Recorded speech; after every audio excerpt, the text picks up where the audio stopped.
এই মাসে ৪টি কাজ বেশি বেশি করিতে থাক, তার মধ্যে ২টি কাজ আল্লাহ তাআলার সন্তুষ্টি হাসিলের জন্য, আর ২টি কাজ এইরূপ যা না করিয়া তোমাদের উপায় নাই।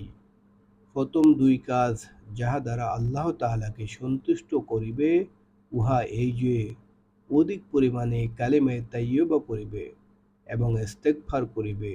আর ২টি কাজ হইল আল্লাহ তাআলার নিকট জান্নাত পাওয়ার জন্য দোয়া করিবে এবং জাহান্নাম হইতে মুক্তির জন্য দোয়া করিবে।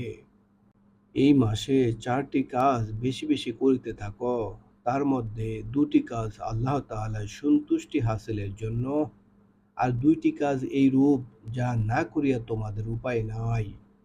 প্রথম ২ কাজ যাহা দ্বারা আল্লাহ তাআলাকে সন্তুষ্ট করিবে, উহা এই যে অধিক পরিমাণে কালেমে তাইয়্যিবা পড়িবে এবং ইস্তেগফার করিবে। আর ২টি কাজ হইল আল্লাহ তাআলার নিকট জান্নাত পাওয়ার জন্য দোয়া করিবে এবং জাহান্নাম হইতে মুক্তির জন্য দোয়া করিবে।